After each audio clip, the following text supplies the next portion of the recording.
നമുക്ക് ഈ off road tyre നമുക്ക് മറ്റുള്ളൊരു സ്ഥാപനത്തിനേക്കാൾ ഒരു ടയറിന്റെ പുറത്ത് എത്ര രൂപയുടെ വില വ്യത്യാസം ഉണ്ടാവും? നല്ല റേറ്റ് കുറവുണ്ട്. നല്ല റേറ്റ് കുറവുണ്ടാകും. ഇത് നമ്മൾ ഓടിക്കുമ്പോൾ ഒരു പ്രത്യേകതയുണ്ട്. ഇത് FM ടൈൽസിലേക്ക് സ്വാഗതം. ഇന്ന് നമ്മൾ 2 ദിവസമായിട്ട് വളരെ റീലൊന്നും ചെയ്തില്ല. നമുക്കെല്ലാം വണ്ടി ഉണ്ടെങ്കിൽ തന്നെ തിരക്കുള്ളതുകൊണ്ട് ഒരു കാര്യങ്ങളും നമുക്ക് നടന്നിട്ടില്ല. ഇന്ന് നമുക്കൊരു XUV ടയർ വണ്ടി വന്നിരിക്കുകയാണ്. അടിപൊളി ഓഫ് റോഡ് ടയർ തന്നെ ചെറിയ പൈസയ്ക്ക് 4 ടയർ അവർ ചെയ്തിരിക്കണം. ഈ ടയർ ഉണ്ടോ? ടയർ നല്ല അടിപൊളി ടയറാണ് ഇട്ടിരിക്കുന്നത്. പുതിയ ഇറക്കനും പുതിയ പെണ്ണിനും പോകാൻ വേണ്ടി മാത്രം നമ്മൾ ചെയ്തിരിക്കുന്ന ടയറാണ്. ഇതിൻ്റെ ഓഫ് റോഡ് ടയർ വരുന്നതാണെന്ന് നോക്കിയാൽ എല്ലാം ഫുൾ ബട്ടൺ ടയറുകളാണ്.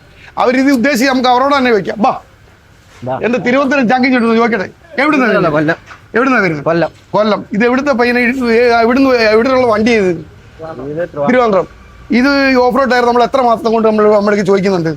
2 മാസം കൊണ്ട് ഇത് ടയർ ചോദിക്കുക. നമുക്കുണ്ടെങ്കിലും ചിലപ്പം ഗോഡൌണിനകത്തൊക്കെ ആയിരിക്കും. ചിലപ്പോൾ എടുക്കാനുള്ള താമസ കുറവുകൊണ്ടാണ് നമ്മൾ പിന്നെ വാ എന്ന് പറയുന്നതിന്റെ കാരണം. അന്നേരം നമുക്ക് ചില സമയത്ത് തിരക്ക് കുറയുമ്പോൾ നമ്മൾ നിങ്ങളെ വിളിക്കുന്നതുകൊണ്ടാണ്. എങ്ങനെയുണ്ട് ടയർ? എങ്ങനെയുണ്ട്? കൊള്ളാം, കുഴപ്പമില്ല. ഇഷ്ടപ്പെട്ടോ? നമുക്ക് എങ്ങനെയുണ്ട് ടയറിന്റെ ഗുണം? എങ്ങനെയുണ്ട്? കൊള്ളാം, കുഴപ്പമില്ല. സൂപ്പർ. ഇഷ്ടപ്പെട്ടോ? നമുക്ക് ഈ ഓഫ് റോഡ് ടയർ നമുക്ക് മറ്റുള്ളൊരു സ്ഥാപനത്തിനേക്കാൾ ഒരു ടയറിന്റെ പുറത്ത് എത്ര രൂപയുടെ വില വ്യത്യാസം ഉണ്ടാവും? നല്ല റേറ്റ് കുറവുണ്ട്. നല്ല റേറ്റ് കുറവുണ്ടാകും. ഇത്